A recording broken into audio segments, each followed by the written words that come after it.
Shalom Aleichem, que la paz sea con ustedes. Bienvenidos al libro de Zacarías. Seguimos con la serie Profecías al Día y hoy vamos a continuar con el tercer libro, el tercer, el tercer capítulo del libro de Zacarías. Vamos a tener en cuenta hoy la cuarta visión, una visión sobre el juicio y la bondadosa redención, ¿no? El tema que hoy compartimos se llama juicio y redención. O sea que el Ruaj, el Espíritu del Origen de Israel, nos acompañe hoy como siempre que estamos estudiando las Escrituras para entender lo que Él hizo a favor de nosotros, lo que el enemigo está haciendo en contra de nosotros y lo que Él tiene previsto también para nosotros, ¿no? Siempre que miramos el pasado entendemos el presente. Por esa razón tratamos de entender las escrituras o las cosas sobre Elohim, no desde el Brit Hadashah, no, sino desde el Tanaj, ¿no? Mirando desde el pasado, entendemos mucho mejor lo que los escritores de los libros apostólicos escribieron, o nos ubicamos con más facilidad dentro de sus mentes, dentro de las fuentes que ellos estudiaron, que escudriñaron y que determinaron su fe, que fueron el origen, que dieron origen a la fe y la esperanza que ellos tuvieron, y así como ellos encontraron al Mashiach, pues nosotros también que tengamos más privilegio, más posibilidad de conocer más sobre él. Bueno, una vez que se anunció el castigo hacia los pueblos, como en contra de los poderes opresores de Israel, como hemos visto en el capítulo 1, se informa sobre la rehabilitación gloriosa de esta nación hebrea, según se describe en el capítulo 2, ¿no? Como hemos visto, hemos dedicado 3 audios, más de 3 horas, 4 horas, un poquito más, para explicar lo que se describe en el capítulo 2. Elohim, mediante su profeta, concreta en este capítulo 3 cómo es y cómo debe ser la nación hebreo-israelita, ¿no? Entonces, una vez que ella compartió un mensaje en contra de los enemigos, ya compartió un mensaje sobre la restauración de Israel, ya se concentró más en la vida del pueblo. La visión presentada en este capítulo 3 sigue un mismo patrón como las anteriores visiones. Se presenta una realidad física sobre la nación israelita para que al mismo tiempo que se nos revelan las acusaciones de los adversarios, quienes deseaban impedir la restauración del culto hebreo en Jerusalén, nos dirijan las miradas hacia otra realidad espiritual. Detrás de la realidad física está el enemigo de las almas, acusando en cierta medida y con razón. Los opositores, quienes no deseaban ver restaurada la identidad nacional del pueblo hebreo, eran solo una ilustración para que entendamos la realidad espiritual en cual el opositor de Elohim se esfuerza, y el nuestro también, se esfuerza a impedir que la obra de la redención logre restaurar la imagen y semejanza de Elohim que al principio reflejaba el ser creado. El joven profeta, Zacarías, conocía la realidad física porque vivía en aquel contexto postexílico donde los adversarios lograron que a lo largo de unos 15 años el templo no se reedifique. Pero el Malach, el ángel, guía, quien acompañaba siempre al profeta, lo llevó a visionar la parte de la realidad espiritual, algo que él no veía. Una visión diferente que no es accesible al mero ojo humano. Por eso está escrito como una secuencia a las visiones anteriores, ¿no? En esta ocasión nos vamos a centrar solamente en los primeros 2 versos de este libro de Zacarías. Hay demasiada información y de la suma de las cosas que se pueden presentar sobre eh, este capítulo, pues como hay tantas, tuve que expresar lo que mejor pude, ¿no? En un sentido eh, limitado al tiempo que tenemos, ¿no? Y aún así, pues, no podemos, no puedo compartir más de 2 versos en esta ocasión, ¿no? Vamos a dividir este capítulo en varias partes, también como hicimos con el segundo capítulo, para así sacar más provecho del contenido que abarca este mensaje. Como de costumbre, como saben, pues vamos a presentar verso por verso y vamos a explicar. Y en esta ocasión vamos incluso a dar más tiempo a ciertas palabras mencionadas en este texto. No a todas porque hay mucha información, pero algunas más relevantes vamos a tener en cuenta. Bueno, Zacarías capítulo 3, verso 1 dice, me hizo ver después al sumo sacerdote Josué. Bueno, ¿saben qué? Josué es el nombre que fue dado por los editores españoles cristianos a este personaje. Su nombre correcto y verdadero es Yehoshua, y es como lo vamos a llamar eh, en nuestra cita. Me hizo ver después al sumo sacerdote Yehoshua. Es el nombre correcto según la fuente hebrea, que estaba ante el ángel, ¿no? Ángel es la palabra española para malaj, como está en el sentido hebreo eh, esta palabra. Ángel es un malaj, ¿no? El malaj de Adonai. Me hizo ver después al sumo sacerdote Yehoshua, que estaba ante el malaj de Adonai, y a su derecha estaba el Satán para acusarle. Recuerden que estoy leyendo de la edición Corona de Jerusalén. Bueno, para entender el peso de la revelación, en Esdras capítulo 5, verso 2, se evidencia el hecho que el sacerdocio es un brazo del poder dentro de la nación hebrea. El sacerdote Joshua estaba en la cadena de mando encargada de la edificación del templo.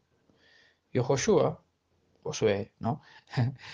Era el sumo sacerdote que, como autoridad espiritual, representaba el corazón de Jerusalén, su alma y su condición espiritual.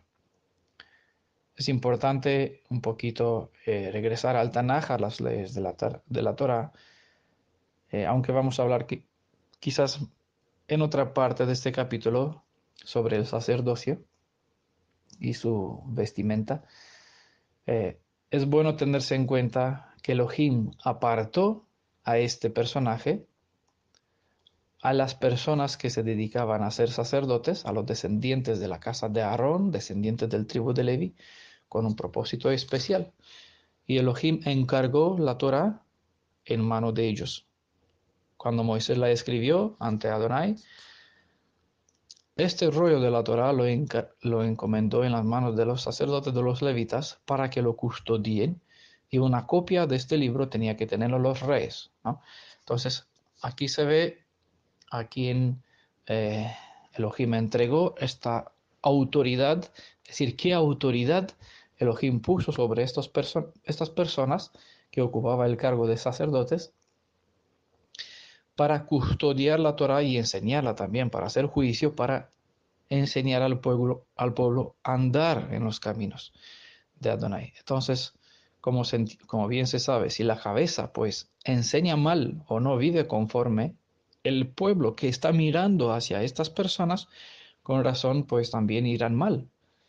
Por eso es importante, no se trata de una persona, de un hijo Shua, uno más, sino de cuando se trata del título que hereda o que conlleva este personaje, Joshua, eh, el peso del asunto ya es mucho más que si hablaríamos de una persona que no tiene ningún cargo, ninguna responsabilidad. Por el mero hecho de llevar este título de sacerdote, en este caso era el sumo sacerdote, eh, ya el peso de todo el asunto ya tiene, eh, tiene más prioridad, más importancia, ¿no? No sé cómo decirlo mejor. Quizás Zacarías conocía a Joshua de toda su vida. como sumo sacerdote, pero nunca lo vio tal como el cielo lo veía. Me hizo ver después al sumo sacerdote Joshua, que estaba ante el ángel, ante el Malach de Adonai, y a su derecha estaba el Satán para acusarle, ¿vale? Según dice esta edición. Hay una gran diferencia entre cómo nos vemos nosotros y cómo vemos a los demás y cómo nos ve el cielo. Nuestros ojos solo ven una realidad limitada a los valores o al conocimiento que hemos adquirido. Cuando el testigo fiel, es decir, el consolador Yeshua HaMashiach, el Hamenahem,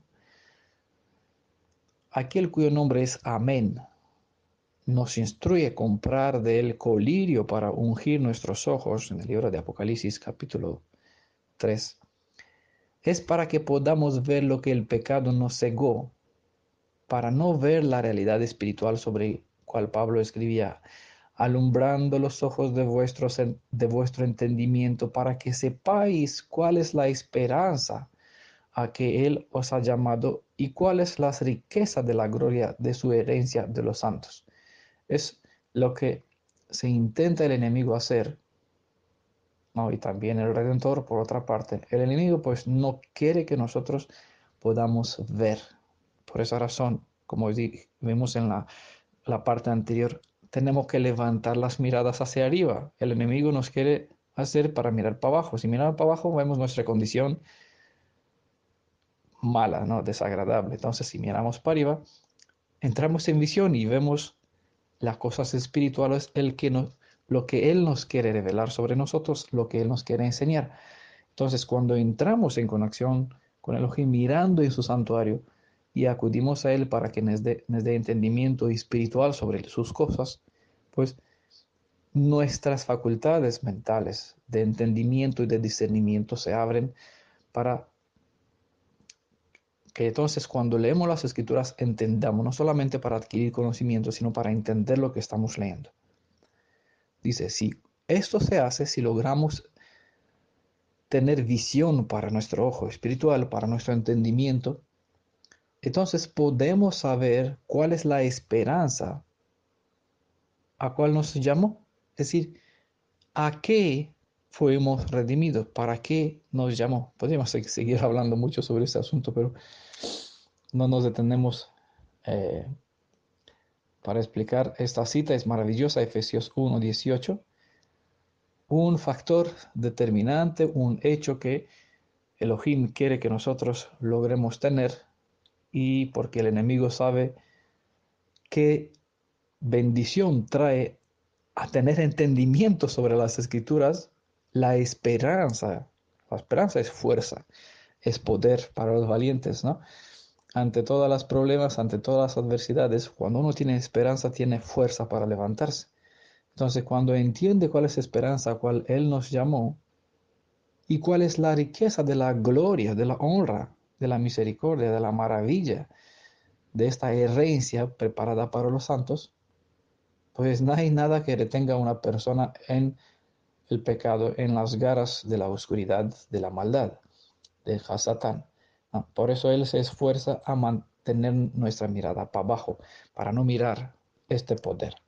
Cuando el Ruach Yeshua no abre los ojos a una persona, tal hombre o mujer guiarás a otro por un mal camino para acabar los dos en el mismo hoyo. Guías ciegas de gente ciega, como se escribió en Mateo capítulo 15, verso 14. Así cierto se comparan con los fariseos, quienes, aunque tenían conocimiento sobre la letra, al no entender las cosas que el espíritu del Mashiach encriptó en las escrituras, no tenían discernimiento para enseñar en verdad y justicia. Los mismos hoy, es decir, los que comparten el mismo espíritu como los fariseos de antaño, enseñan los rituales de las letras y citan la Biblia, como hace el enemigo y el diablo también, mostrando una forma de fe que carece del poder para dar el conocimiento sobre la esperanza y la riqueza de la herencia preparada para aquellos llamados a la redención, quienes entrarán en esta herencia. Cuando levantamos nuestras miradas hacia el cielo, disponemos nuestra alma para recibir la provisión diaria para nuestro espíritu. No habrá escasez de alimento espiritual ni falta de revelación si miramos hacia Él, hacia el cielo. Esto es recibir por fe y vivir por fe. Quien tiene una fe justa y activa no es un ciego espiritual, por ende la fe trae consigo visión para todo, sea sobre el pasado, el presente o el futuro, sea sobre sí mismo, sobre otros, tanto como y cuanto el Ruaj considera que debe hacerse visible. El nombre de ese sacerdote, Yehoshua, es el mismo nombre que Moisés puso al hijo de Nun, cuando cambió su nombre Osea en Yehoshua. El nombre es una combinación entre el apelativo poético de Adonai, un nombre formado de eh, el Yod y la G, las dos consonantes, con la raíz hebrea Yesha. Yesha significa amparar, ayudar, conservar. Bueno, entre los significados vamos a descartar defender, libertador, librar, rescatar, salvación, salvador, vengar, victoria. Esto para presentarlo más, que más tienen que ver con el nombre, ¿no? Entonces son algunos hechos que están expresando. El nombre de Oseas quiere decir libertador, pero como Osea no fue quien libró el pueblo hebreo de la esclavitud de Egipto, sino que fue a su vez salvado, fue librado. Con razón, Moisés cambió su nombre en Yehoshua, cuyo significado es salvado de, o por Jehová, por Adonai. Su propio nombre de este sacerdote revela la misericordia y la provisión del cielo en cuanto al asunto de la redención. Así que es hacia el cielo donde estamos dirigiendo nuestras miradas porque desde allá nos viene la bondadosa redención. Sería suficiente el nombre de ese sacerdote, quien basta para proyectar luz sobre todo el asunto relacionado con esta visión. La realidad mostrada al profeta Zacarías no se limita al estado del dicho sacerdote, sino es una proyección panorámica sobre la vida de toda la nación hebreo-israelita en todas las épocas. Esta visión incorpora el pasado, el estado pasado, el presente y el futuro de la nación hebrea, quien ha sido elegida para un propósito especial.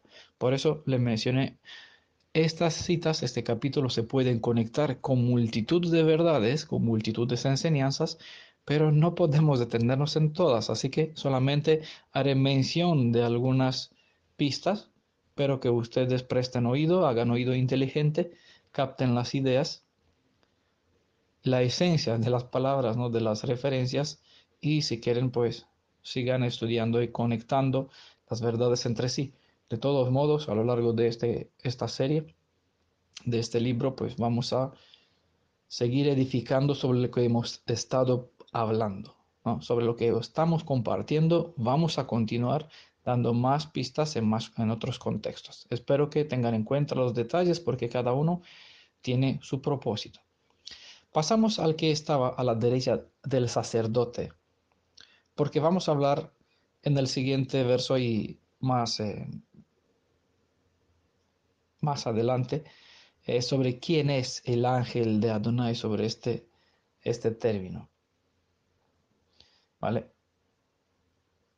El orden de la cita dice claramente, me hizo ver después al sumo sacerdote que estaba ante el ángel, ante el Malach de Adonai, y a su derecha estaba Satán para acusarle. Vamos a hablar sobre el acusador.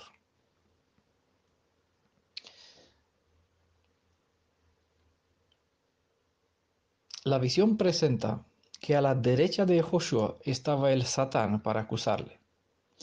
En el texto hebreo existe esta palabra Satán, no es un invento, es una palabra hebrea cuyo significado es oponente, opositor. Especialmente el término se usa para el ángel caído Satanás, el archienemigo de lo bueno, adversario o enemigo, ¿no? Como palabra, este término Satán es una raíz primaria que describe la acción de atacar, figurativamente, acusar, en ese sentido. Ser adversario, calumniar, contrario, son los sentidos que los pueden encontrar si siguen las referencias dentro del diccionario Strong, siguiendo esta palabra Satán. La palabra Satán en hebreo genéricamente significa adversario, aparece como nombre propio solamente en Primera de Crónicas, capítulo 21, verso 1. Y el único otro lugar en el Tanaj donde significa adversario como sobrehumano, como un ser sobrehumano, un ser espiritual, se encuentra en Job, capítulo 1, verso 2. De otra manera, la cita donde aparece indica adversarios humanos. Este término Satán indica adversarios humanos, tanto personales como nacionales, ¿no? No hay es decir, hay varios lugares donde se hace uso de ese término Satán, hablando sobre personas o naciones en el sentido de adversarios. Que Satán estaba a su mano derecha de Yehoshua, la mano derecha de Yehoshua, es porque así se describe la posición usual de un fiscal o acusador, Satán, adversario, en el tribunal, ¿no? Pueden ver referencia en Salmo 109, verso 6. Voy a citar varias citas a lo largo de esta presentación, como de costumbre. Espero que ustedes paren el audio, abren las escrituras para ubicarse dentro de la mentalidad. Eh, Estoy dando muchos detalles y intento situarles en diferentes contextos y les cito muchas fuentes para que ustedes puedan recuperar lo que se ha perdido durante generaciones. El concepto de la forma de ver ciertos asuntos, ¿no? La cultura, la mentalidad, la visión de los escritores, de los que ocupaban ciertos lugares en diferentes contextos históricos a lo largo del tiempo de la existencia de la nación hebrea. ¿Vale? Por eso es importante ver qué es y qué significa. Estaba a su mano derecha. Bueno, tenemos que entender cuál es el concepto, por qué a su mano derecha. La mano derecha es un lugar de poder, ¿no? Siempre, ¿no? Bastaría para hablar sobre este significado una hora entera, ¿no? A partir de ahora solamente describir el contexto de las enseñanzas sobre lo que significa estar a derecha, ¿no? Y el enemigo estaba a derecha, en este caso ocupaba un lugar de autoridad y con razón dentro en este contexto que aparece, por eso puse el título Juicio y Redención. Satanás estaba a su mano derecha, según el Salmo 109, verso 3, 6 pueden ver. Así que la mano izquierda era la posición del defensor. Por contraste, ¿no? Si a derecha estaba el acusador, el fiscal, como se cita en Salmo 109, verso 6, por contraste, por parte opuesta, está el defensor, quien ocupaba a mano izquierda en un juicio, en tribunal. El fiscal acusador sabe, en este caso el enemigo, el diablo, sabe que todos estamos destituidos de la gloria de Elohim, de la honra por el pecado, según bien citó Romanos 3:23. Y aquí es donde nosotros tenemos que entender de dónde citó Pablo, qué lo determinó, de qué fuente sacó este concepto que dio origen a su credo, ¿no? ¿No? Es mejor entender lo que entendió Pablo citando, oyendo al contexto del Tanaj de donde él se inspiró, ¿no? Da más bendición entender el credo de los escritores del Brit Hadashah viendo desde el Tanaj, tratando a las fuentes, ¿no? Que simplemente estudiar. Al estudiar el Brit Hadashah, la gente asimila el credo de estas personas. Al estudiar Tanaj, la gente asimila la fuente del poder que dio origen al credo de los escritores del Brit Hadashah. ¿Entienden por qué es la fe hebrea se edifica sobre el Tanaj? Porque sobre el Tanaj escribieron y sobre ellos edificaron todos los editores del Brit Hadashah. Por eso estamos tratando de poner un fundamento diferente del sistema de valores de los demás. También el fiscal, el enemigo, el acusador que está a mano derecha, sabe que la iniquidad merece el castigo porque es una ofensa hacia la santidad del Altísimo. Hasatán, siendo un conocedor experto de las escrituras, no significa que tiene entendimiento sobre todo, pero es conocedor, sabe que Elohim castiga nuestras transgresiones y bien se cita en Jeremías 31, verso 30, y bueno tener en cuenta el contexto. Cada cual morirá por su propia culpa, a diferencia de otras citas del Tanaj, que a causa del pecado pues pagaba toda la casa, toda la nación. Por eso, cuando Satanás nos acusa ante Elohim, en general, él dice, bueno, creo que siempre dice la verdad, porque no puede mentir a Elohim. E incluso cita las escrituras mostrando estas verdades, ¿no? Se aferra a las escrituras para probar, para comprobar, de hecho, para demostrar que sus acusaciones tienen fundamento y demanda o reclama a Elohim que cumpla con su propia palabra, ya que el destruidor, el Hasatán, quiere la muerte del pecador, ¿no? En este caso, cita las escrituras alegando lo que Elohim mismo dijo en contra de un pecador, en contra de la iniquidad, en contra del pecado, para condenarlo a destruir a aquella persona, ¿no? Entonces, él cita las escrituras y hace uso de verdades, según hacen sus servidores también, ¿no? Muchas veces es aquí donde pueden ver el espíritu de los anti-Mashiach, porque heredan el espíritu de su padre, el que es anti-Mashiach, como mencionamos en los 3 audios que hemos dedicado a esta serie sobre el anti-Mashiach, los anti-Mashiach y el anti-Mashiach, ¿va? Los hijos o los servidores, lo que son Cisania, ¿no? Los judíos que no son judíos, que están entre nosotros, pero no de nosotros, sinagoga de Hasatán, como aparece varias citas, menciones por Brihadasha, ¿va? Son personas que comparten el espíritu del enemigo, incluso citando para acusar, citando a su favor las escrituras para acusar. Pero cuando habla con nosotros este enemigo sobre Elohim, aquí solo nos enseña mentira y nos malcita las escrituras porque nos quiere hacer ver o entender mal al Redentor, ¿no? Sitúa sobre nosotros el peso del pecado para que nosotros viéndonos mal ante Él, para que nosotros nos imaginemos que Él nos ve mal, no tengamos valentía para venir ante Él y pedir, a acudir a su misericordia con humildad para ser perdonados, ¿no? Para pedir ayuda para poder cambiar nuestra vida, para honrarle, ¿no? Cuando uno se siente más acusado de lo normal, es porque el acusador se pasa a desmoronarnos para no poder gozarnos de las bendiciones que nos ofrece la misericordia del Redentor. Lo que Elohim cree sobre mí es lo que tengo que ver con mi ojo espiritual. Como Elohim me ve, es como yo me tengo que ver. Y como Él me ve, me lo muestra mediante la Torah. Uno de los principios de la Torah es mostrarme como soy para viendo, sepa dónde disponerme a restaurar.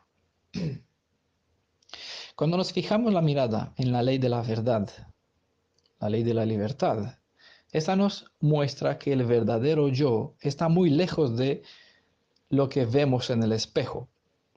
¿Ah? El espejo, lean por favor Santiago, el libro de Jacob, es el nombre correcto, capítulo 1, verso del 23 al 25, ¿no? Donde la Torah aparece como espejo. ¿Qué quiero decir con eso? Cuando nos fijamos en la ley, en la Torah, esta nos muestra un yo y yo me veo muy lejos de aquel yo que la Torah me lo presenta, de que el espejo me lo presenta. Quiero decir que la Torah me indica la imagen del yo en su estado más perfecto e imaginable, o que nosotros no nos podemos imaginar, como el cielo nos quiere ver, o no, como el cielo, mejor dicho, nos ve en su estado perfecto. La Torah me enseña cómo tengo que ser, tal como el cielo me ve una vez que llegué al final del camino de la redención.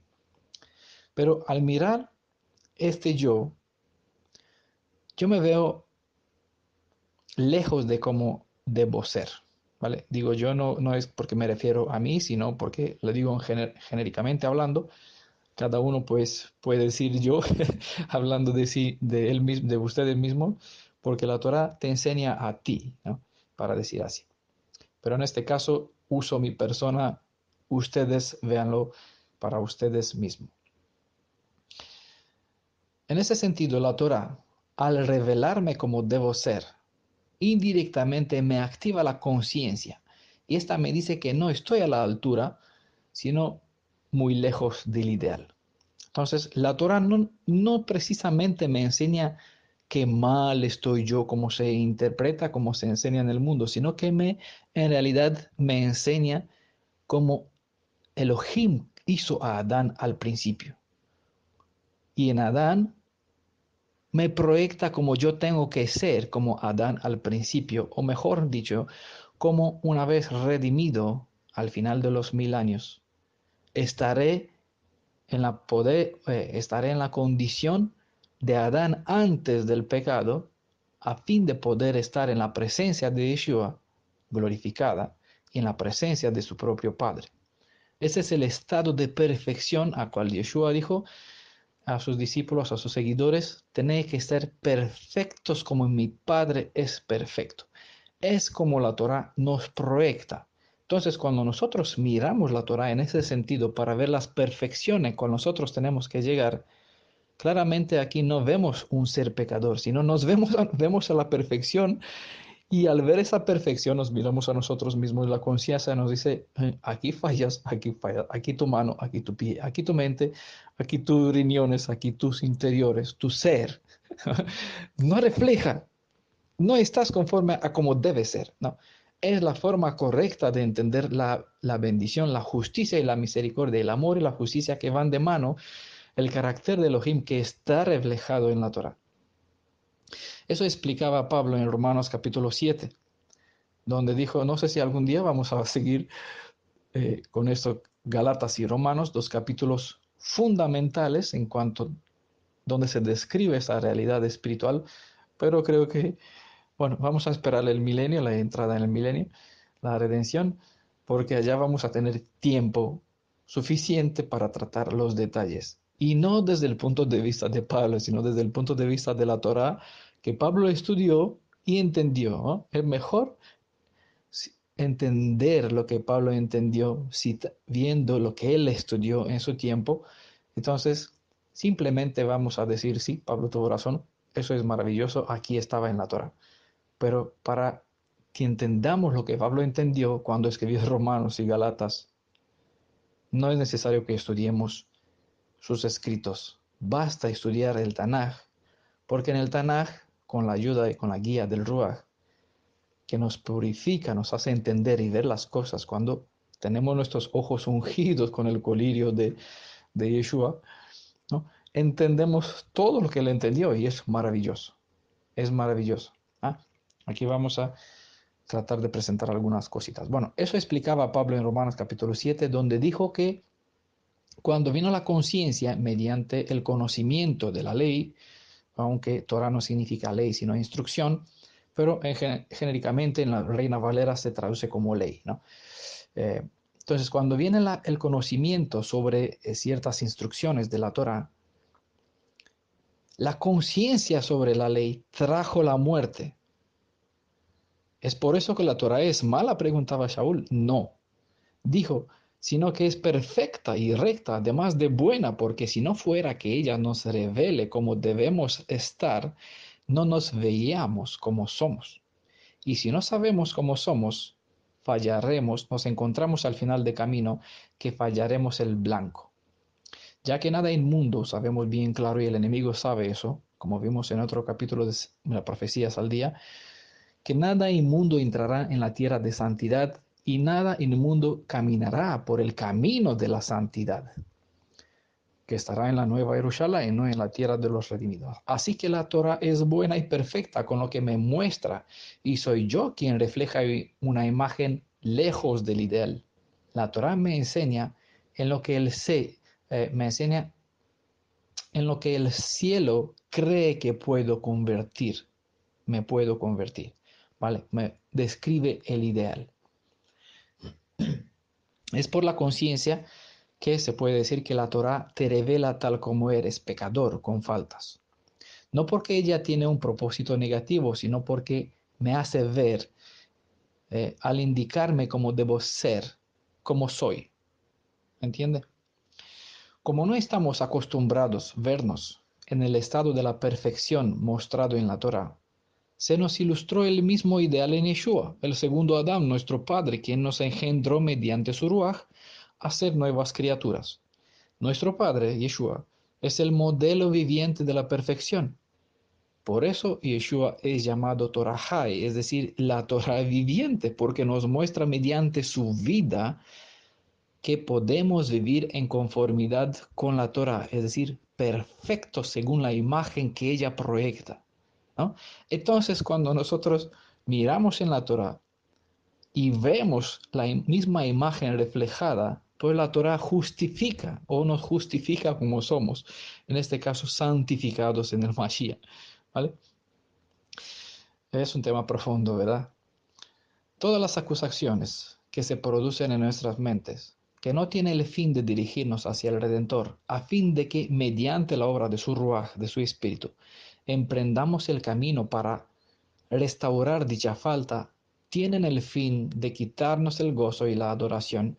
Por ende, no es un estado de conciencia que nos viene de la Torah, sino del maligno. Hay que rechazar tal espíritu de acusación.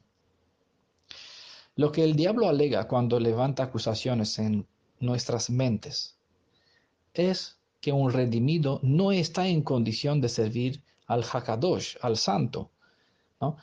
Ya que viene de un contexto, o venimos de un contexto donde su forma de vivir, nuestra forma de vivir, dejó manchas sobre su vida, sobre nuestras vidas. Y eso es verdad, ¿no? Ante las acusaciones del enemigo, no podemos decir nada, salvo que tenemos un salvoconducto, ¿verdad? Satanás significa adversario en el hebreo y diabolos es la palabra griega para adversario. Día, este término día en griego significa entre, a través. De aquí que diabolos describe a alguien quien lanza algo a través o entre dos. De aquí que diabolos separa y divide, crea odios, cólera o envidia y trae calumnias. Así es el adversario como acusador o Satanás como diablo. No hay cómo defenderse de las acusaciones del Hasatán, pero hay alguien quien puede defendernos. Y eso es maravilloso, ¿no? Según lo presentado, y en la luz de las citas como Primera Crónicas, capítulo 21, verso 1, Job, capítulo 1, verso 6 al 12, Apocalipsis, capítulo 12, verso 10, el ángel acusador es el antagonista del ángel o el malach de Adonai. Zacarías, capítulo 3, verso 2, ¿ya? Seguimos con este segundo verso y con eso ya vamos a terminar, ¿no? El tiempo dedicado a la presentación de hoy porque nos va a tomar el resto que nos queda. Verso 2 dice, dijo el ángel de Adonai al Satán, Adonai te reprima, o reprenda, como está en otras traducciones, Adonai te reprima, Satán, reprímate Adonai, el que ha elegido a Jerusalén. ¿No es este un tizón sacado del fuego? Al leer esta cita, donde se escribe que el ángel dijo Adonai te reprenda, podemos apreciar que el editor de la edición Corona de Jerusalén que estoy leyendo, a pesar de que expresa muchos otros textos de una forma más correcta, era en otras. Como sabemos que no hay una edición perfecta de las escrituras, es mejor tener en cuenta e investigar el propio texto hebreo. Siempre es bueno ir a la fuente para corroborar, ¿no? Para ver, porque no todas las ediciones son correctas. La mejor edición tiene fallos. Por eso nunca puedo recomendar una edición, esa es la mejor. Siempre miramos toda, aunque yo leo la edición Corona de Jerusalén, me gusta más que otras, eh, o eh, siempre estoy mirando el texto del Tanaj hebreo, eh, porque es más fidedigno, ¿no? Más correcto, que mejor ir a la fuente, ¿no? El autor, el autor de esta edición y de todas las demás leyó bien el texto hebreo, pero como no le encajaba el asunto o porque veía incoherencia en el texto, lo adoptó a una forma que le ha parecido mejor y así ha vertido este texto tal como lo hemos leído y como aparece en otras ediciones no hebreas. Así que en realidad en el texto hebreo no dice el ángel de Adonai, dijo el ángel de Adonai al Satán, Adonai te reprima. En la imagen, en el vídeo, pues voy a poner el texto para que todos la vean. Aquí en el grupo no es posible, pero en el grupo en defensa de la verdad donde comparto, mi redentor es Yeshua en nuestra congregación, el grupo de WhatsApp. Al ver el texto hebreo, se puede apreciar claramente que no es el ángel de Adonai quien está hablando, sino es que es Adonai quien está haciendo uso de su propio nombre para reprender al opositor. Porque en el texto hebreo dice, eh, dice, se usa el nombre, dice Adonai dijo, Adonai te reprenda. Adonai dijo, están las cuatro consonantes, Yod, He, Vav, Hei. Adonai dijo, Adonai te reprenda. ¿Vale? Esto es como dice en realidad el texto hebreo. A ciertos traductores de Biblias les pareció extraño que Jehová, como se pueden vocalizar las cuatro consonantes, el apelativo Ijie, Hayah, Vejové, quién fue, quién es, quién será, ¿vale? Abreviado se puede decir Jehová. Entonces, a ciertos traductores o escritores de las Biblias les pareció extraño decir Jehová mismo diga Jehová te reprenda.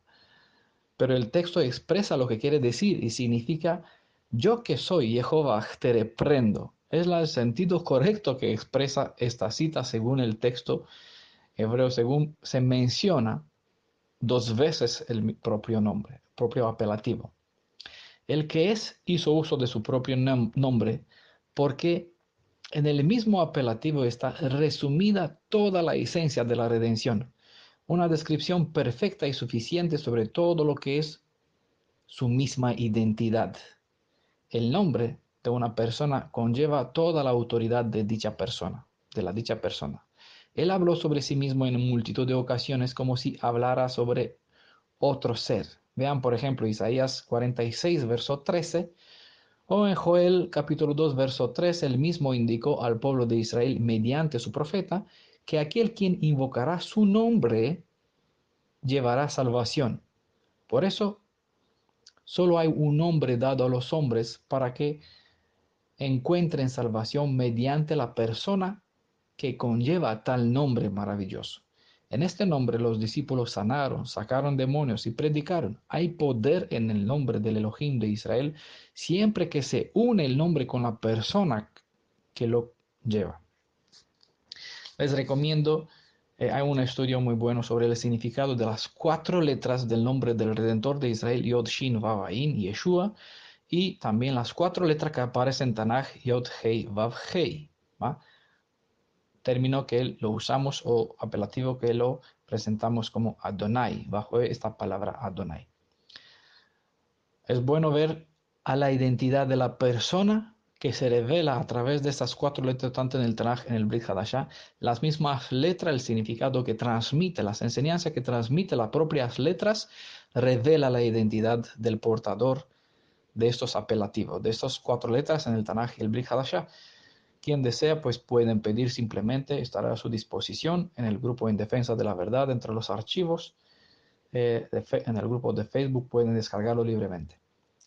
Como Elohim aseguró que redimirá, pero como redentor no se presentó como Elohim, sino como un pariente cercano. Eso es muy importante que tengan en cuenta, se entienden esta fórmula, ¿vale? Lo voy a decir una vez más para que así capten la idea, la esencia de lo dicho, porque es fundamental cuando se entienden la idea, la fórmula, se pueden ver y correlacionar la cita del Tanaj con la del Brit Hadashah mejor. Aunque le hemos presentado en la serie sobre el Elohim de Israel de textos comparando el Tanaj con el Brit Hadashah, a veces cuesta entenderse, ¿no? Entonces, como Elohim aseguró que redimirá, pero no basta que uno me asegure una cosa, lo tiene que hacer, ¿no? El Redentor tiene que redimir. Entonces, como Redentor, el que tiene poder para redimir, tiene que hacerse redimir para poder hacer efectiva la redención. Entonces, como Redentor, no pudo presentarse como Elohim, sino como un pariente más cercano. Por esa razón, Pablo bien escribió, se desvistió, es decir, se quitó su realeza, su esplendor, como vio al profeta en el Tanaj, vio a Yeshua, dice en Brit Hadashah, y el profeta dijo, ay de mí estoy perdido, porque vi con mis ojos, ¿no?, al Altísimo, y soy un hombre con labios impuro, voy a morir. Entonces fue purificado, porque ¿a quién vio? Dice en Brit Hadashah, vio a Yeshua, fue su magnificencia, fue su resplandor, su poder, su honor, su honra, ¿no? Eh, lo que vio, ¿no? Entonces él dejó, dijo Yeshua, dejó todas esas cosas, se hizo redentor, vino como uno más, hijo de Adán, Ben Adán, descendiente de Adán. Y con razón, una vez completada su trabajo, dijo en Juan 17, hónrame con el resplandor, con la fuerza, con el poder que tenía contigo antes de que venga. ¿Antes de qué? Antes de dejar su realeza como Elohim y venir como Ben Adam, ¿no? Entonces, como Elohim aseguró que redimirá a lo largo de todo el Tanaj como redentor, no se presentó como Elohim, sino como un pariente más cercano, humilde, y aprendió obediencia hasta la muerte. Nos dio como ejemplo de Torah viviente. La palabra española ángel viene de esta palabra hebrea malach. Lo repito, un malach es un servidor, ¿vale? El término malach describe un servidor de vientos, dice, hace malach, de llama de fuego, son sus servidores, malach, ¿vale? De aquí, malajías, el nombre, el servidor, en realidad, como mencioné en otro contexto, no es un personaje, sino describe, parece, que a Esra, el erudita Esra, quien escribió el libro de Malajías, ¿no?, el mensajero, servidor. En este contexto, el malach es el mediador como servidor, y como vamos a ver en el contexto, más en otra parte, en otra, el Shabbat que viene, quizás, eh, describe en este contexto su obra como redentor. Entre las veces cuando el Tanaj hebreo usa la palabra el malach de Elohim, se describe, a ver, en ciertos contextos, no en todos los casos, la identidad del Mashiach tras las apariencias de un ángel, ¿no? A Ben Adán, al pariente más cercano, al Goel, al Redentor, quien redime, ¿eh? Elohim redime. ¿Quién como Elohim, ¿no?, es el nombre Mijael? ¿Quién como él? El arcángel Mijael, el jefe de los ángeles, ¿no?, quien es Yeshua. ¿Quién puede perdonar los pecados? Vamos a ver más adelante la pregunta, sino Elohim. Entonces una persona no puede hacer esa obra, y la posición que ocupa este malach no es de un mero ángel, un mero servidor, sino del que es más allá de su apariencia como servidor, como mediador. Independiente de los esfuerzos de Hasatán, no puede impedir una obra restauradora que el Redentor hace a favor de aquel que le entregó el dominio sobre su vida. Él pesa el poder de la acusación y la tentación, y no permite que el enemigo nos acuse o nos ataque, nos tenta más de lo que podemos soportar. Es una cita importante en 1 Corintios capítulo 10, verso 13. La autoridad usada por este malach revela su identidad a pesar de las apariencias. Solo uno puede decir al avance del mal, hasta aquí, no más. Como en el caso de Job, donde fue limitado el poder del maligno a la vida del justo. No, dijo, no toque su vida.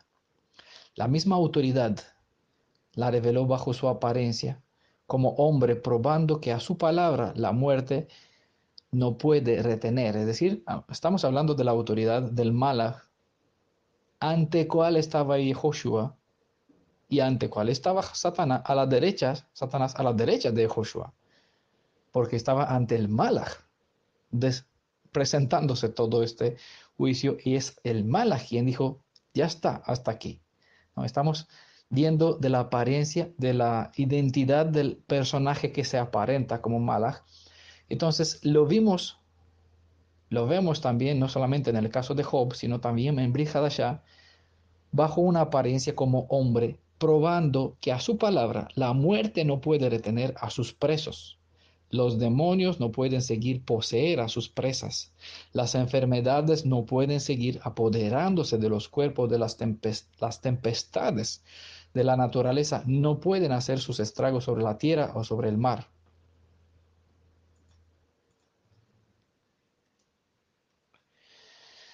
Aunque, por eso, detrás de las apariencias tenemos que ver la identidad del Elohim Redentor, Mashiach ben Adán, servir en ese sentido al Redentor sirviendo como Goel, como nuestro pariente más cercano. Aunque el texto le falta palabras para describir el contexto, entendemos de la actitud del acusador. ¿Qué mejor manera de desanimar a la gente que hacerle pensar que sus pecados son demasiado grandes para que sean perdonados?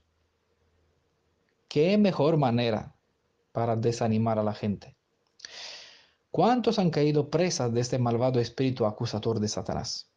Esta amenaza tiene tanta fuerza que no tiene que mentir acerca de nosotros, de nuestros pecados. Solo tiene que recordarlos. Y si no supiéramos acerca de la bondadosa obra del Redentor, quedaríamos aplastados con un sentido de desesperación por el peso del conocimiento del pecado.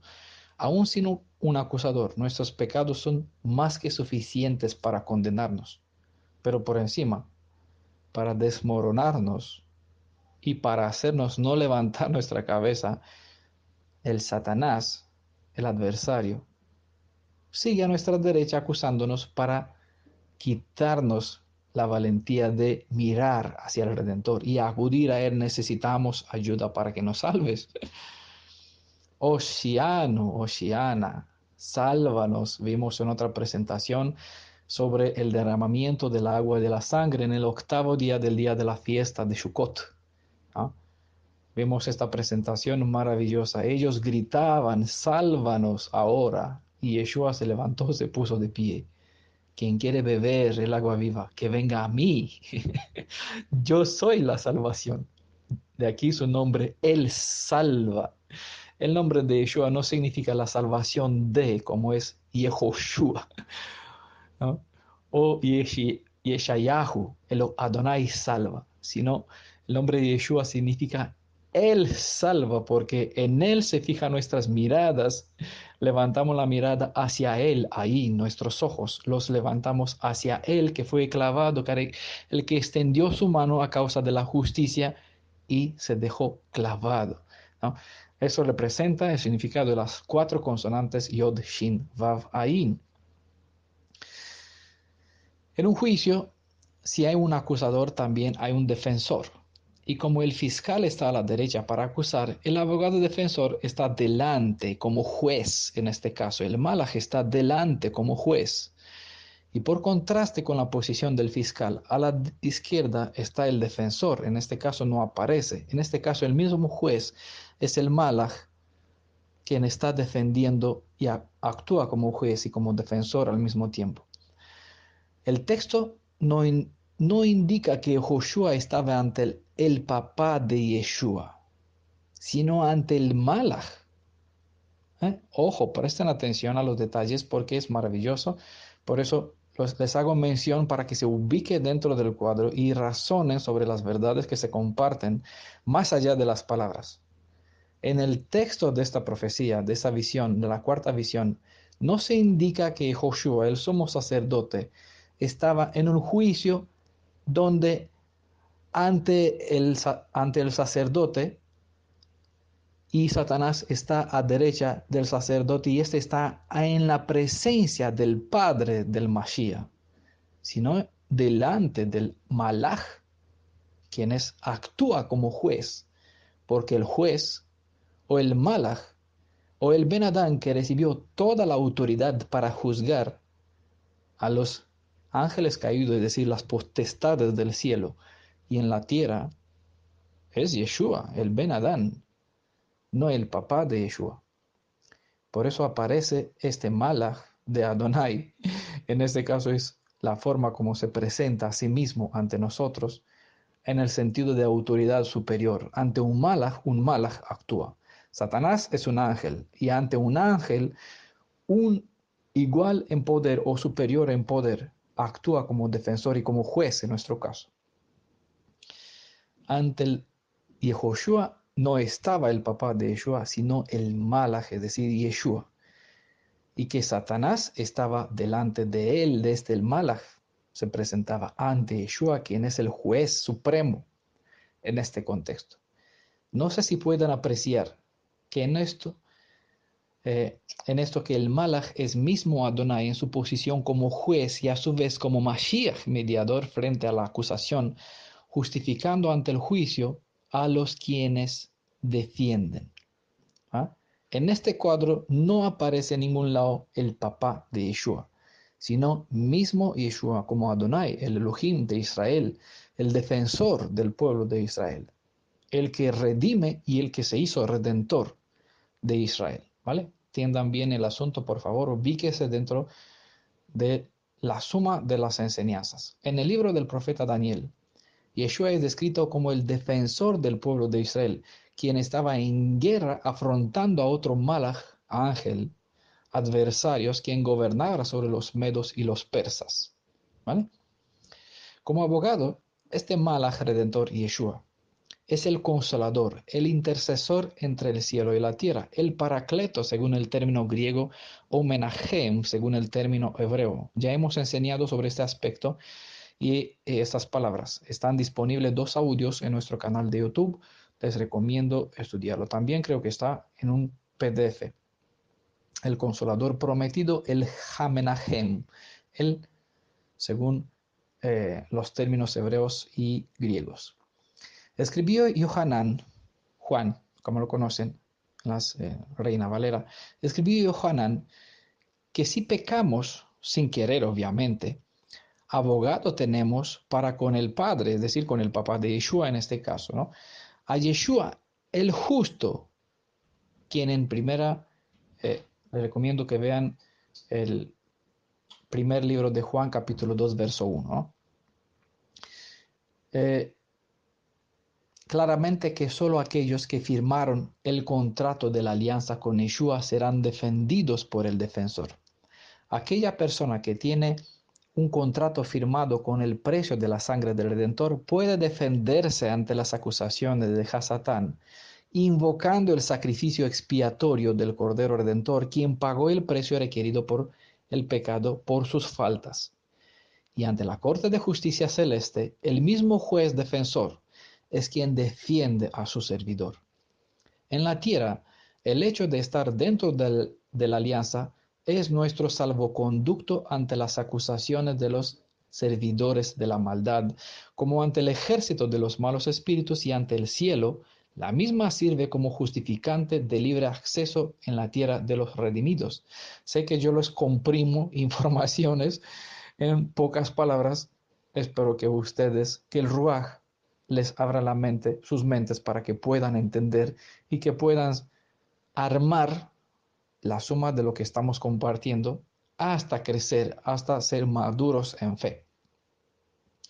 Aquel que no ha entrado en alianza con Yeshua, al no tener un abogado contratado, debe defenderse a sí mismo ante las acusaciones justificadas del maligno, si es que puede. Y ante el juicio venidero, aquel que no tiene a Yeshua como abogado, como consolador, como redentor, pues pagará con su misma vida como pago por precio. La paga del pecado es la muerte. Entonces tendrá que pagar con su propia vida el precio requerido por el pecado, por sus propios pecados, ya que no aprovechó el tiempo de la visitación, como sé, para citar así a las escrituras, para aceptar el único redentor quien estuvo disponible para con él. Para aquel que ha sellado su vida con el Redentor, Yeshua tiene libertad para actuar en su vida, no solo para defenderlo, sino también para purificarlo y restaurarlo. Por eso, más adelante, como vamos a ver, Él, que es el defensor y juez en este caso, tiene autoridad para decir, quitarle la ropa, vestirle. Vamos a verlo en otra más adelante, ¿no? Aquella persona que tiene su vida sellada por medio de la tefilá, perdón, porque entró por oración, entró en conexión con Yeshua y entregó su vida por las aguas del bautismo, ¿no? Hizo tevilaj, se bautizó, se sumergió en el nombre de Yeshua, murió y resucitó para con él. En su vida Yeshua tiene libertad para actuar, defenderlo ante el acusador y también purificarlo, restaurarlo, para que nunca más haya eh, el enemigo motivos para levantarse con otra condena en su vida. Es decir, ese es otro del propósito de la Torah. Una vez que me muestra el ideal y yo me veo como desgraciado ante este estado de perfección a cual debo llegar, me indica el camino hacia el Redentor para que encontrar el Redentor me enseña mediante la Torah cómo tengo que vivir y cómo tengo que cambiar y con su ayuda llegar a este estado de perfección para que el acusador no tenga con qué acusarme. Eso es mirar la Torah y la Torah me justifica estando en Mashiach. Soy libre. ¿Por qué? Porque soy libre, porque la Torah no tiene nada de que mostrarme mal. La Torah refleja mi justificación en Yeshua, ¿no? Eso es lo que insinúa la Torah en esta visión con el cambio de ropas, a diferencia de la ropa sucia, ropas de gala además. Vamos a dejarlo para otra parte cuando vamos a tener tiempo ya. Todavía nos queda un poquito de esta primera parte y ya hemos llegado a una hora. A veces me pregunto si el tiempo, si hablo yo muy despacio, o el tiempo vuela más rápido cuando empiezo a hablar. No lo sé, algo sucede porque casi no digo nada y ya vuela el tiempo, ya pasó, es una hora. Bueno, seguimos, nos queda un poquito, tengan un poquito más de paciencia. La purificación no es para siempre. De aquí la condición y el consejo para andar conforme. Más adelante volveremos también con este asunto, ¿vale? A lo largo del capítulo. Un tizón arrebatado del incendio es una frase proverbial que se refiere a una liberación que se produce como por milagro, según pueden leer en Amos capítulo 4, verso 11. El fuego es una alusión al juicio, consecuencia del pecado. El propósito del fuego es consumir el pecado, la impureza. Pueden leer citas como Malaquías capítulo 3, verso 3 y en el capítulo 13 del libro de Zacarías. Nos queda todavía tiempo para llegar a este capítulo, ¿no? Verso 9, vamos a hablar sobre él a su debido tiempo, pero ya lo menciono, ¿no? El fuego, Elohim pasará por el fuego, esta tercera parte que quedó restante, esta parte que invocó su nombre, ¿no? Vamos a llegar a esta profecía maravillosa, un detalle cumplido al pie de la letra, un tipo que tiene también un antitipo.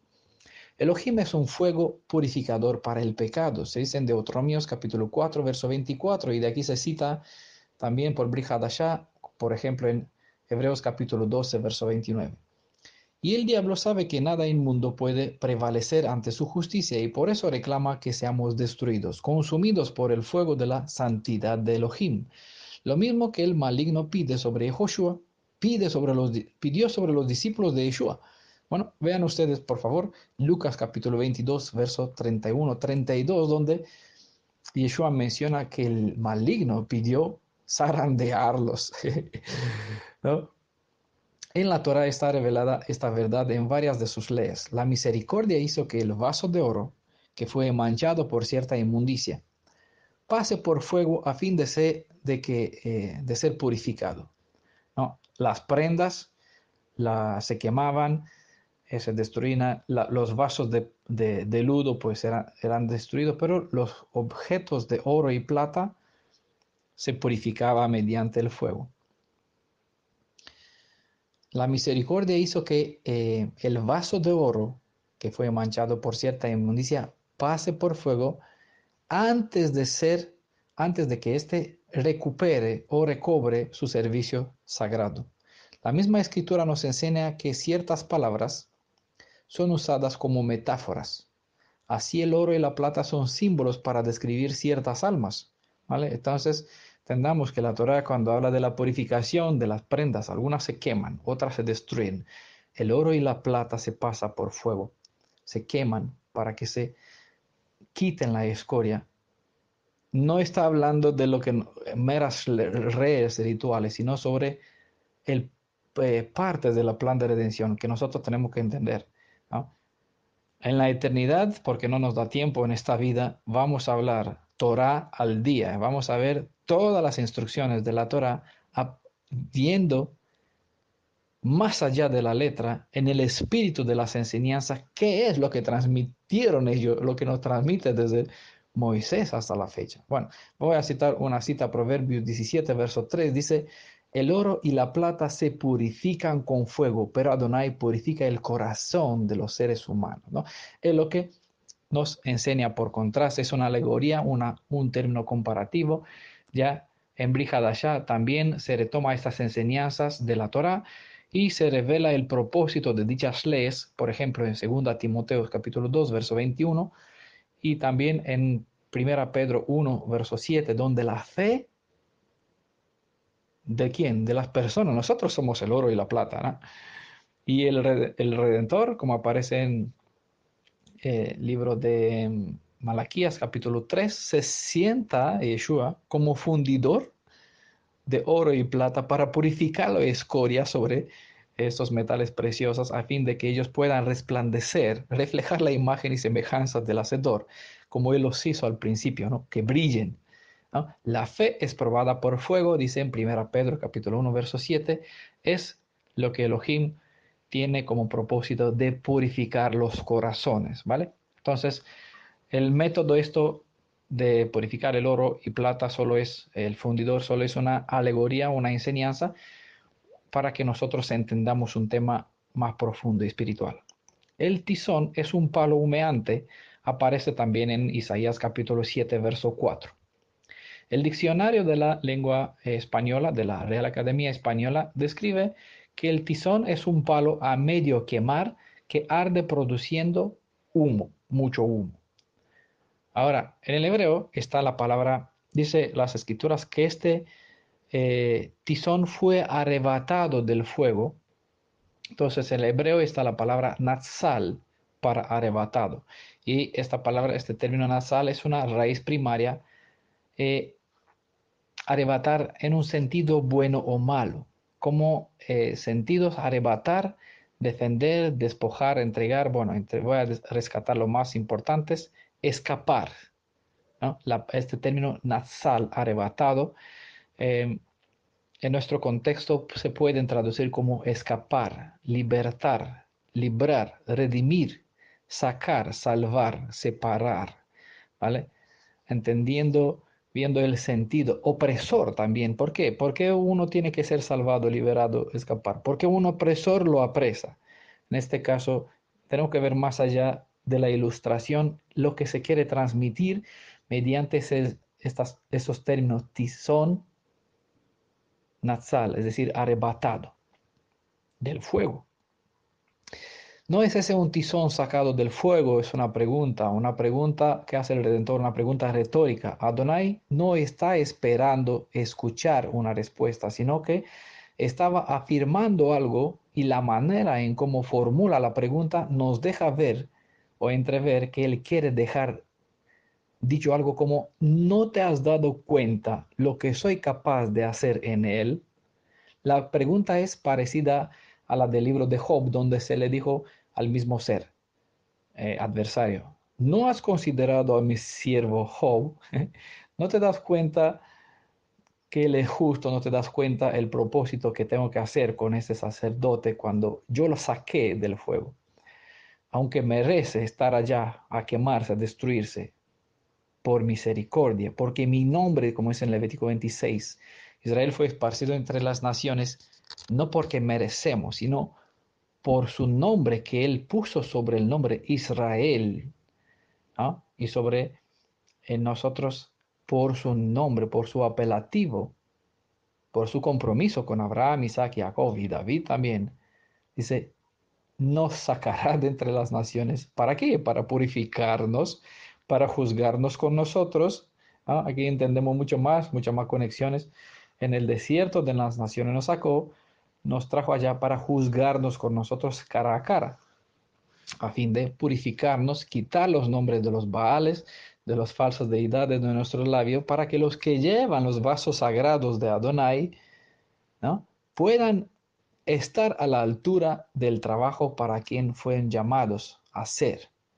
Y todos decimos somos reyes y sacerdotes, ¿no? ¿Verdad? Bueno, entonces hay que actuar como tal y comportarse como tal. Y dejar a Él, al Redentor, que haga su trabajo. No solamente pretender, sino entender. No pretender una posición, sino entender lo que conlleva este título de ser parte de una nación de rey y sacerdote. Más adelante vamos a dar más tiempo a estos términos. Todos quienes prendieron una hoguera saben que un palo de madera es totalmente incapaz de ayudarse a sí mismo. Está totalmente a merced de la llama consumadora. La metáfora indica que no solo nuestra naturaleza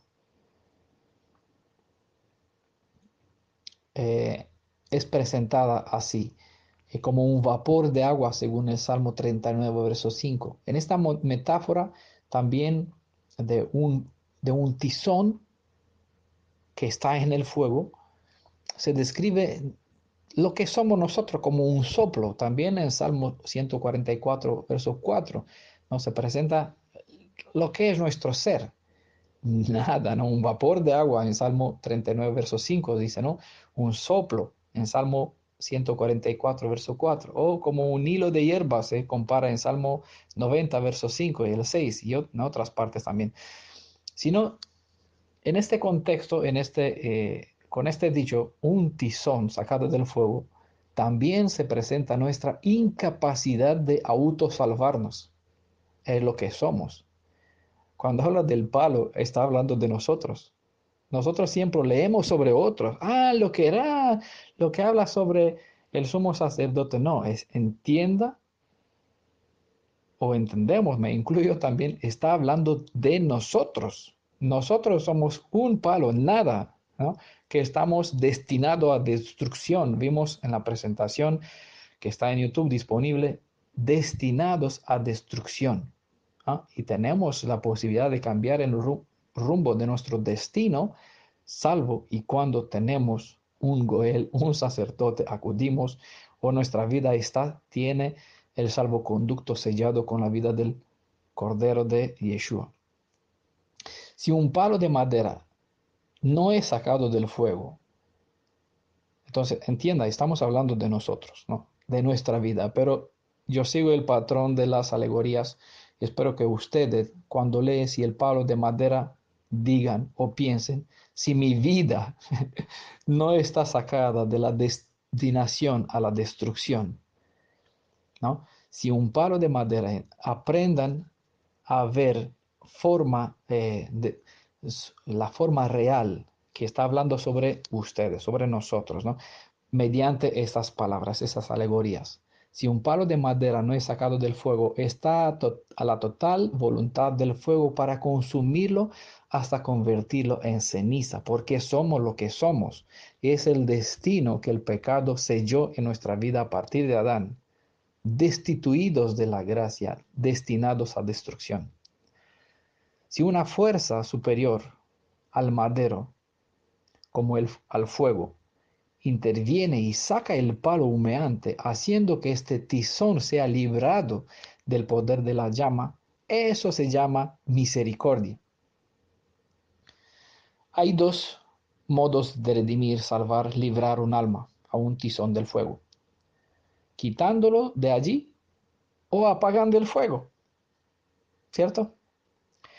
En este caso no está apagado. En este contexto no se presenta cómo se apaga el fuego, sino solamente se describe el primer paso. Porque el fuego tiene un propósito y tiene un destino, un final, ¿no? Pero la obra de redención me tiene que sacar a mí de él para que después apagar el fuego. El nombre del hijo de Nun corresponde al verdadero libertador, es decir, Oshea, el nombre correcto de Oshea, no corresponde al hijo del Nun, no es coherente a su experiencia, sino más bien pertenece o describe al verdadero libertador, quien es Yeshua. Por esta razón, Moisés le quitó el nombre Oshea, porque sabía que solo Elohim puede ser quien librará tanto de la esclavitud como del pecado, ¿no? Vimos en la parte sobre Adonai Mashiach, la parte 11, creo que es de las series de textos comparados, que el deber del Redentor no es solamente librarme de la parte física, sino de la parte espiritual. No, Yeshua no solamente me librará, me redimirá del pecado, sino me redimirá del exilio, me restaurará como nación y me restaurará como hijo de Elohim. Hay dos obras en una misma persona. En ese sentido, hay dos obras que está haciendo, me libera del fuego y apagará el fuego al final. Fue Yeshua Ha-Adonai quien no solo dijo que tiene disponible nuestra redención, sino que se hizo redentor y nos redimió librándonos o arrebatándonos del poder de la muerte para que al final acabe destruyendo a la misma muerte. Es decir, no solo nos arrebató del fuego, sino que apagará este fuego de una vez para siempre jamás. Es debido a su misericordia que no somos redimidos en virtud de lo que somos o hacemos, sino de lo que Él se dispuso a hacer a nuestro favor. Por eso dice, no, yo os amé, no me amasteis vosotros a mí, si yo os amé primero. Y después nosotros lo amamos a Él como reacción normal. Y esto porque en el sentido que trata sobre la vida o la muerte eterna, nosotros somos incapaces de hacer algo. Por eso somos comparados un tizón arrebatado del fuego. Nosotros no podemos, como un trozo de madera destinado, no tenemos fuerza de voluntad, de autonomía para salir del fuego. La madera, su destino es ser quemada, ¿no? Entonces el fuego cumple con su deber, destruir la madera porque es una fuerza superior. Y es lo que somos nosotros, ¿vale? Espero que se vean, que entiendan, que se ubique más allá de esas palabras. Por eso no nos basta tiempo para entrar en la profundidad encerrada en estas meras letras que leemos en el verso 1, 2 de este capítulo 3. Estamos tratando de traer cierta luz para que nos situemos dentro del contexto y ver las maravillas que están enseñadas allá. Esta verdad es la raíz de lo dicho en Tito capítulo 3, verso 5. Nos salvó no por obras de justicia que nosotros hubiéramos hecho, sino por su misericordia, ¿vale? Esto juntando lo dicho con lo que presenté esta semana por escrito en el grupo Mi Redentor es Yeshua, bendición para el que pueda, tuvo en cuenta lo que compartí estos días con lo que se comparte por audio en esta ocasión.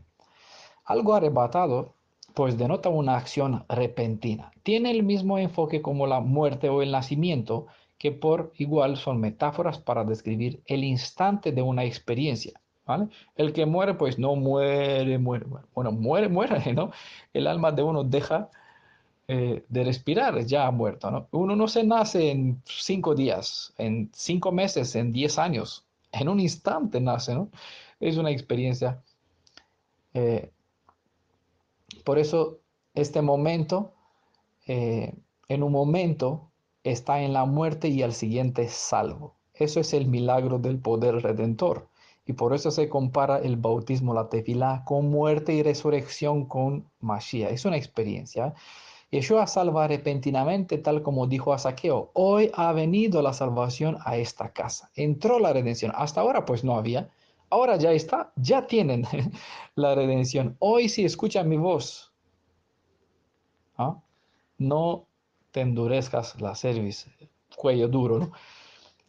Como hicieron en el pasado nuestros padres. Hoy si escuchan ese mensaje, pues aprovechan estar dentro de esta comunidad que se llama Mi Redentor es Yeshua en el grupo de WhatsApp porque es una bendición, una providencia de parte del cielo para tu propia vida. Bueno, seguimos. Yendo más allá, al final de la redención vemos que el acusador no solo se ha limitado, es limitado en poder, sino que al final este será echado fuera, como se describe en Apocalipsis 12:10. Él mismo acabará su fin, la muerte, el aguijón del poder de la muerte también, el pecado también. Al ser destruido ya no existirá más la muerte, por lo tanto desaparecerá para siempre, entrará en acción la vida eterna, porque si no hay más pecado, no hay más juicio, no hay más condenación, no hay más muerte, ¿no? La consecuencia del pecado es la muerte. No hay más pecado, no hay más muerte. Por lo tanto, el aguijón del pecado, de la muerte, ya deja de existir. La fosa o la boca del Sheol se cierra, porque no puede recibir más muerte. La visión nos enseña, nos entrelaza la realidad espiritual con la realidad física. No solo los enemigos y el pueblo, y al pueblo hebreo se les presentó la elección soberana de Elohim. En el primer capítulo vimos que Elohim dijo a los enemigos que él eligió a Jerusalén. Y en el segundo capítulo vimos al pueblo de Jerusalén que se le reafirma que él una vez más elegirá a Jerusalén. En este tercer caso se presenta de nuevo la elección soberana de Elohim, pero esta vez ante el mismo enemigo. Dice, no es Jerusalén, no escogió Elohim a Jerusalén. Si Elohim ha elegido a Jerusalén como su centro de mando en este planeta, ¿quién puede alterar esta elección? ¿El mismo pueblo, los enemigos, el adversario? Nadie. ¿No es lo que dijo Pablo? ¿Quién puede separar del amor del Mashiach? La muerte, las potestades, el sufrimiento, la falta, nada nos puede separar mientras nosotros nos quedamos en las manos de Yeshua. Como él dijo, apartad, si os apartáis de mí, impotentes, si quedaos en mi mano, por todo podemos el Mashiach quien nos fortalece. No se les dejó, por tanto, a los constructores luchar solo. Estaban con ellos los profetas de Elohim que les ayudaban, dicen Esdras capítulo 5, verso 2. Y el mismo Adonai de los ejércitos había dicho, esfuérzate y obrad porque yo soy con vosotros, dijo en Ageo capítulo 2, verso 4. Elohim, quien eligió a Israel, no dejó este pueblo sin profetas, sin dirigentes, sin ayudas, restauró los valores. Ahora que estamos en tiempo de restauración, dijo claramente, en Profecías al Día, vimos en otro capítulo, escucharás detrás de ti la voz que te dirá, otra vez tendrás a tus instructores, a los profetas, a las centinelas, ¿no? Revertió la consecuencia, devolvió lo que comió las orugas durante tanto tiempo, trajo de nuevo la bendición del vino y de la pan, la alegría de las enseñanzas y la voz de los instructores, las guías, las centinelas, que enseñan al pueblo a hacer diferencia entre bien y el mal. Elohim restauró las voces de las centinelas, los que están a cruz de los caminos para dirigir al pueblo a saber discernir entre los caminos. Él quien eligió Jerusalén, una vez más reedificó los valores y estableció a sus centinelas, a los reparadores de brecha, ¿no? Para que el pueblo tenga ayuda idónea. Y no solamente que Elohim envió, sino que él prometió estar en medio de su pueblo. Yo soy con vosotros, prometió bien la promesa mediante Ageo capítulo 2, verso 4.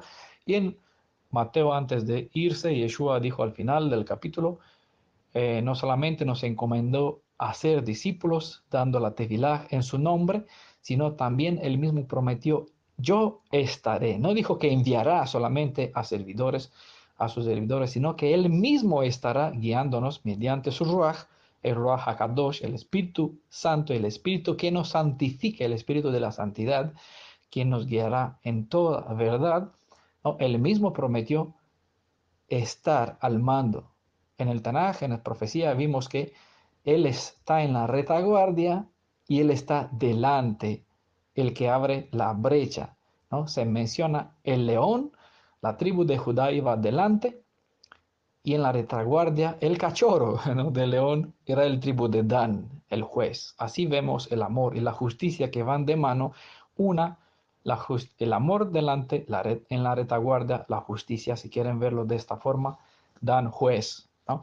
La forma de acampar, de cómo acampaba, de cómo eran ordenados los tribus de Israel en el desierto, todo tiene una forma para educarnos, para enseñarnos en el proyecto, en el plan de redención, lo que Él tiene previsto para nosotros. No solamente nos envía profetas, sino también Él mismo prometió estar con nosotros. Yeshua recordó a sus creyentes, a pesar de que esto los seguía, yo os elegí, de que estos los seguían a Yeshua. Yeshua dijo, yo os elegí, no me elegisteis vosotros a mí, sino que yo os elegí a ustedes por amor. Dice en Levítico 26, por mi nombre yo os restauraré. Por eso estamos gozando. Bueno, Yeshua dijo, yo os elegí, está la cita en Juan capítulo 15, verso 16, para quien quiere corroborar. En el Tanaj, pues bien, se presentó que Elohim mismo prometió que tomará la iniciativa eh, de rescatar a este tizón que es Israel, ¿vale? Que se enseña aquí un trozo de madera destinado a la perdición a causa de nuestras propias malas actitudes, mala forma de vivir, pero por su misericordia, Él se adelantó, nos dio otra vez la posibilidad de recuperar lo que hemos perdido y nos encamina hacia la restauración, ¿no? Él es nuestro defensor y Él nuestro abogado, nuestro juez. Nuestros ojos tienen que mirar hacia Él y si miramos hacia Él, pues vamos a tener fuerza para seguir adelante. Y mirando a Él, pues nos cambiamos a la perfección hacia la perfección porque es el Padre a seguir. Es el camino, es el papá que nos dejó su huella y tenemos que andar en pos de sus propios pasos. Si lo seguimos al Cordero por donde Él nos quiere guiar, como Él nos quiere pastorear, pues vamos a encontrar eh, buenos pastos, ¿verdad? Espero que todos tengan en cuenta estas instrucciones y que aprovechen los pequeños detalles, porque los pequeños detalles nos abren grandes puertas a grandes verdades. Pues en el nombre del Elohim de Israel, para su honra, para que su padre sea también, el padre de Yeshua sea también honrado, hemos compartido con todos desde España, con todos ustedes, en el nombre de Yeshua. Shalom. Buena semana ya a todos. Feliz Shabbat a los que escucharán en este Shabbat este audio. Shavuot a todos los demás que escucharán a lo largo de la semana. Bendiciones. Beshem Yeshua.